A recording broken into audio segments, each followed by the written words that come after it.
Je m'appelle Amélie et aujourd'hui, ce que je vais faire, c'est que je vais faire une petite vidéo pour vous aider à vous inscrire au cours de francisation sur Francisation Québec et leur plateforme Apprendre le français. Donc, vous avez besoin soit d'un ordinateur ou de votre cellulaire pour compléter cette demande.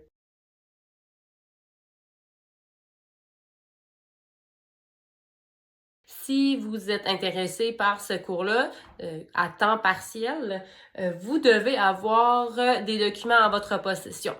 D'abord, vous devez avoir votre numéro d'assurance sociale ainsi que sa date d'expiration valide.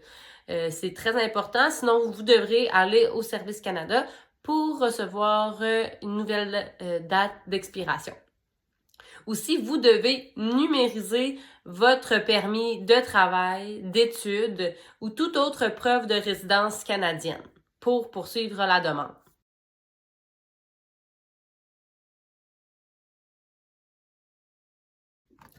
Enfin, il est important de se rappeler, ou peut-être que je vous l'apprends, qu'il n'y a plus d'aide financière pour les cours à temps partiel, donc vous n'avez pas besoin de documents pour ça, même si c'est écrit sur le site web.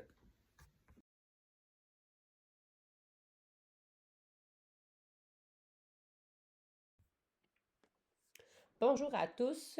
Donc, dans cette petite vidéo, je vous expliquerai comment vous inscrire au cours de francisation sur Francisation Québec pour les cours à temps partiel.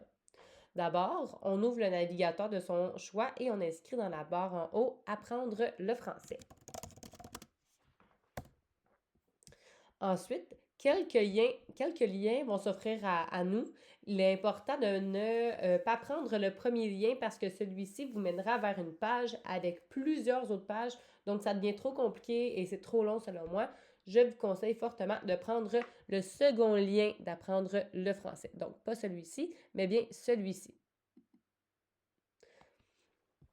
Donc, vous voyez, pour ceux qui ont compte Arima, là, c'est vraiment le même visuel, donc ça peut être confondant, mélangeant, mais il faut s'assurer qu'on est bien sûr apprendre le français en haut ici à gauche.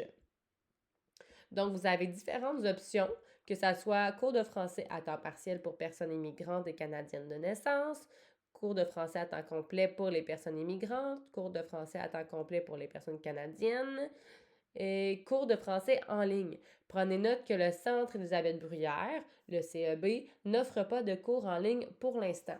Donc, si vous voulez avoir des cours en présentiel, vous devez sélectionner, en temps partiel, bien sûr, vous devez sélectionner la première flèche. Sinon, vous pouvez sélectionner une autre flèche. Mais nous, on va commencer par celle-ci. Ensuite de ça, pour continuer ici, vous devez avoir une adresse courriel. Donc, c'est très important. J'ai vu quelques élèves qui n'en avaient pas. Vous devez si vous n'en avez pas, vous devez vous en créer une sur n'importe quelle plateforme, que ce soit Gmail, Outlook, etc. Maintenant que nous sommes sur la page d'ouverture d'une session, nous avons deux options. Première option, c'est de créer un compte si nous n'avons pas de compte, ou une autre option serait de se connecter si on a déjà un compte. Certaines personnes ont des comptes, mais ne s'en souviennent plus, des comptes avec Arima ou quoi que ce soit. Donc, c'est ça. C'est important d'avoir un mot de passe qu'on se souvient. Et si on l'a oublié, on a simplement à cliquer ici sur « Vous avez oublié votre mot de passe ». Donc, pour la mise en situation, aujourd'hui, on va créer un compte. On doit écrire ici notre courriel. Ensuite, demander un code de vérification qu'on recevra par courriel. Si cela ne fonctionne pas, vous pourrez demander un nouveau code. Donc, j'ai été chercher mon code ici dans mes courriels. Je peux également regarder dans mes courriels indésirables pour voir si il n'y se trouve pas. Et ensuite, je fais valider le code, pardon. Ensuite, j'inscris un mot de passe qui respecte les conditions écrites ici par Francisation Québec. Donc, mon mot de passe doit comporter 8 à 16 caractères avec au moins 3 des 4 types suivants, lettres majuscules et minuscules, chiffres de 0 à 9 et caractères spécial. Je prends donc un mot de passe que je vais me souvenir, qui est simple pour moi, et je peux l'écrire dans mon cellulaire, dans mes documents importants, peu importe. Assurez-vous juste que vous vous en souvenez, puisque ni moi, ni mes collègues ou les agents du MIFI connaîtront votre mot de passe. Vous êtes la seule personne à le connaître. Donc, après avoir respecté et confirmé le mot de passe, si je n'avais pas bien confirmé, ça aurait été inscrit ici. Je peux cliquer sur m'inscrire. Ensuite, nous serons redirigés vers cette page-ci qui est les conditions d'utilisation du profil. Vous devez prendre un 5 à 10 minutes pour bien lire, traduire toutes les conditions pour s'inscrire sur la plateforme Apprendre le français. Ensuite, on doit bien cocher les deux petites cases ici et cliquer sur Suivant. Ensuite, on est sur la page maintenant de créer mon profil. Assurez-vous ici d'écrire les bonnes choses et de vous corriger. Donc, ici, pour mon nom de famille, par exemple, je vais écrire Tremblay. Pour mon prénom, je vais écrire Elisabeth. Est-ce que mon sexe est masculin ou féminin? Et quelle est ma date de naissance? Donc, je peux cliquer ici sur l'année pour aller plus loin dans les années. Je vais écrire que je suis née en 1991. Donc, voici ma date de naissance. Ma ville de naissance, c'est Rouyn-Noranda. Et mon pays est le Canada. Mais peut-être que vous êtes né ailleurs, probablement en fait. Hein? Donc, par exemple, Mexico City avec Mexico ici comme pays ou autre ville et pays. Ensuite, on s'assure que tout est bien rempli et on pèse sur Suivant.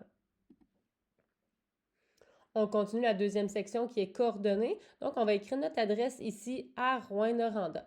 Donc, dans mon adresse, je vais écrire, par exemple,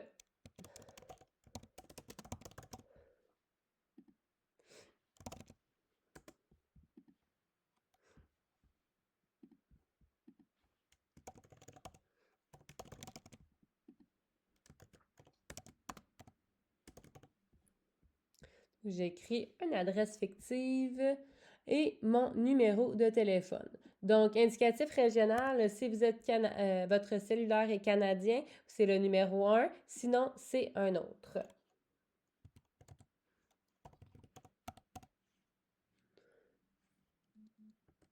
Je vais mettre un...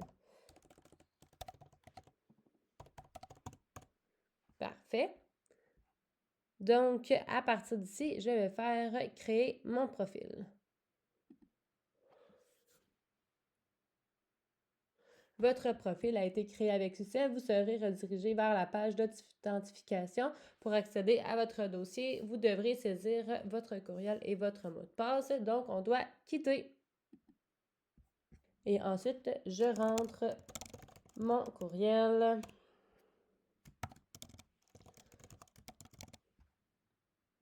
Mon mot de passe. Comme vous pouvez constater ici, il n'y a pas de petit œil pour regarder, donc c'est bien important de ne pas se tromper. Et je fais connecter. Je serai donc redirigée vers la page d'apprendre le français. Donc, comme je disais, nous sommes sur la page d'apprendre le français. Voici ici mes dossiers. Mes documents, mes dossiers, mon nom ici, c'est mon profil et des courriers qui peuvent m'être envoyés par le MIFI. Donc, on va commencer par cliquer ici, créer un nouveau dossier. C'est important de choisir la bonne option ici. Donc, nous, on veut à temps partiel, donc demande d'admission à un cours de français à temps partiel pour les personnes canadiennes de naissance ou demande d'admission à un cours de français à temps partiel et à l'aide financière pour les personnes immigrantes.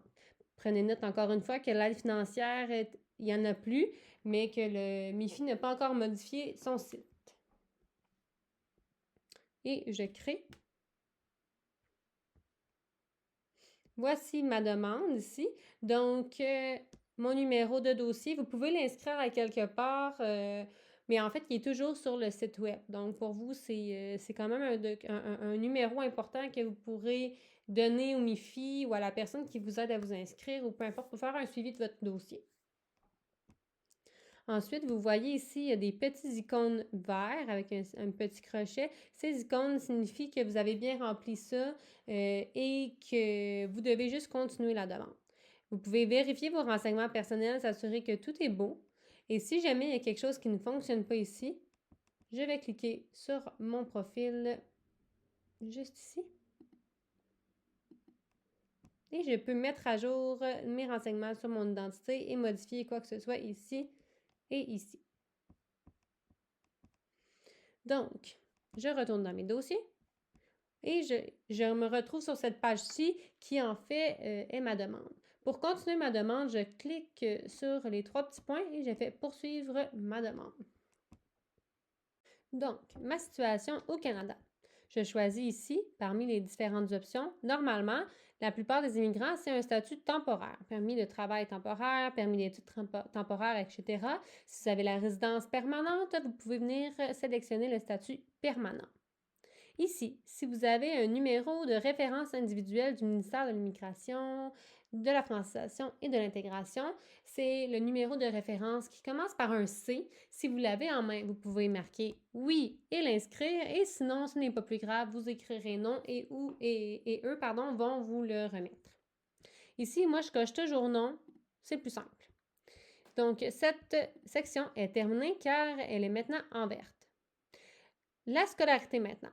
Vous devez indiquer, tel qui est inscrit ici, que combien d'années vous avez été aux études dans votre pays, de tout petit jusqu'à aujourd'hui. Donc, est-ce que vous avez seulement des études primaires, secondaires, universitaires, techniques, etc.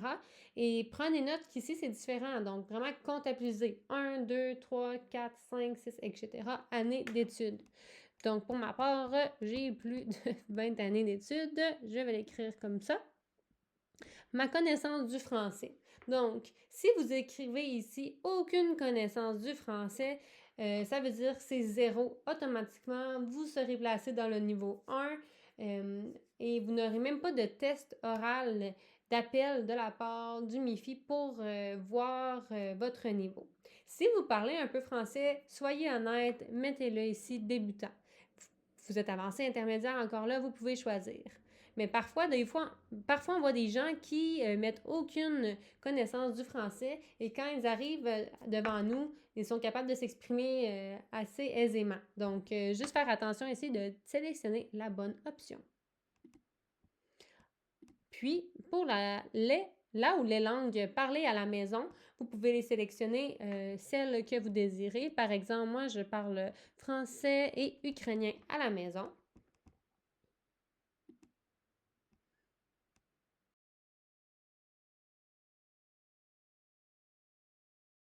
Poursuivons maintenant avec la disponibilité et lieu de formation. Donc, combien de fois par semaine pourriez-vous suivre un cours de français?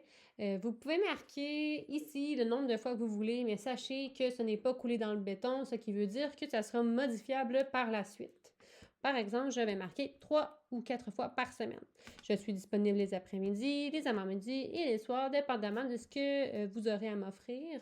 Donc, je peux sélectionner juste un ou l'autre, 2, etc. Pour les disponibilités de fin de semaine, prenez note que notre centre n'offre pas de cours de fin de semaine, donc peu importe, vous pouvez sélectionner, mais nous ne l'offrons pas. Ensuite, j'ai déjà sélectionné ici ma région administrative qui est l'Abitibi-Témiscamingue et mon lieu de formation préféré qui est le centre Élisabeth Bruyère. Enfin, on va me demander, souhaiteriez-vous suivre un cours à distance si nous vous le proposons? Si vous voulez un cours à distance par rapport à votre situation professionnelle ou personnelle, ça vous regarde, c'est correct, mais je veux pour ma part ici dans l'exemple, un cours en présentiel. Donc, je dis non. Donc, je suis maintenant dans la section aide financière pour la garde de vos enfants ou des personnes handicapées à votre charge. Ainsi, demandez-vous une aide financière pour la garde de vos enfants ou des personnes handicapées à votre charge. Si vous n'en avez pas d'enfants à votre charge, pas de personnes handicapées, si vos enfants vont à l'école ou sont à la maison avec quelqu'un d'autre, vous dites non.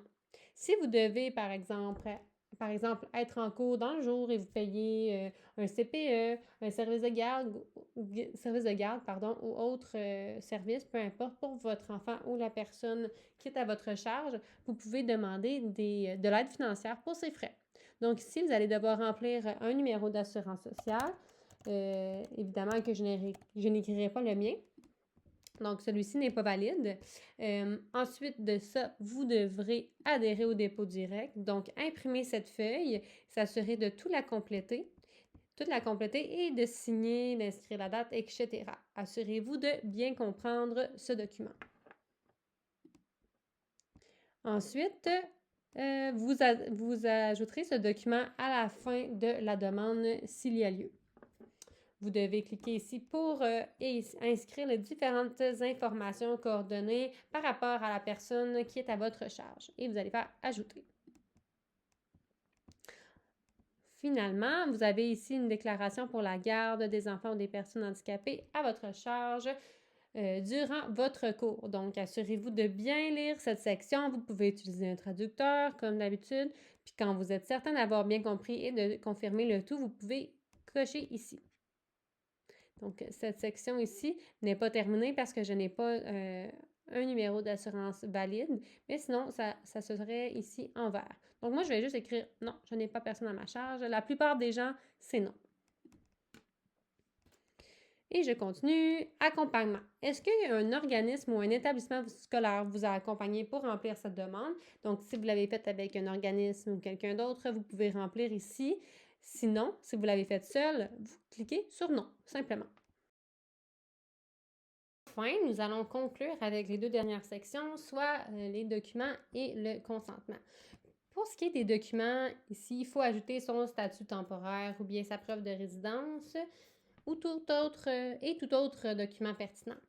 Ça se peut que lorsque vous ouvriez cet onglet-là, il n'y ait pas ça ici, le statut temporaire, juste autre. Donc, vous devrez ajouter un document, enregistrer, poursuivre les étapes et le site va ensuite vous remettre ça ici et vous devrez téléverser votre preuve de statut temporaire. C'est un peu compliqué, mais c'est comme ça que ça fonctionne. C'est comme un petit défaut du site. Donc, moi, je vais ajouter mon statut temporaire ici en cliquant.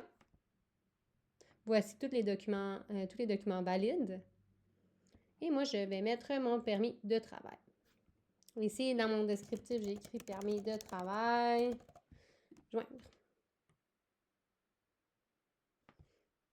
Ensuite, pour les autres documents, ça pourrait être un passeport, ça pourrait être la demande d'aide financière pour une personne à la charge ici que j'avais inscrite ou non au départ. Moi, j'avais signifié que je n'en avais pas de personne à ma charge, donc je vais annuler ça ici, mais si vous avez une personne à votre charge, vous devez l'inscrire dans la description et joindre. Moi, je vais faire quitter.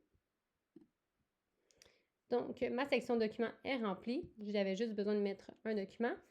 Et le consentement, donc je lis la déclaration ci-dessous et je m'assure de cocher le petit carré qui déclare tout ce qui précède. C'est ça. Je déclare, cocher ici pour déclarer ce qui précède. Voilà. Tout est bien complété. Je vais faire enregistrer. Et j'ai oublié de vous le dire, mais essayez d'enregistrer au courant de votre demande pour s'assurer que les données ne seront pas perdues. Ensuite, vous pouvez faire un récapitulatif, c'est juste revoir tout, là, tout ce que vous avez entré, etc., etc. Tout est bon. Puis, vous pouvez soumettre pour terminer. Ici, soumettre, il y a 4 étapes à soumettre. Donc, assurez-vous de faire suivant, suivant, et soumettre une dernière fois. Moi, je ne cliquerai pas sur ce dernier rectangle puisque je ne soumettrai pas ma demande officiellement. Donc, vous allez pouvoir soumettre là et ça vous dira que votre demande a bien été soumise. Vous recevrez par la suite un petit courrier vous disant que votre votre dossier, votre demande ici là, est en attente. Comme ici, moi, mon statut est en préparation, mais le vôtre sera ici en traitement ou en attente de traitement, etc. Et voilà, c'est tout pour moi pour la petite vidéo pour vous aider à vous inscrire. Nous voici déjà à la fin de la vidéo. D'abord, je veux vous remercier pour avoir pris le temps de regarder cette vidéo et de vous être inscrit par vous-même sur le site de Francisation Québec. Ça paraît peut-être pas, mais ça nous sauve un temps fou. Ensuite de ça, je tiens à vous informer qu'il y aura 2 autres vidéos disponibles sous peu en anglais et en espagnol pour aider les élèves à s'inscrire à Francisation Québec. Sur ce, je vais vous souhaiter une excellente fin de journée et au plaisir de vous rencontrer bientôt.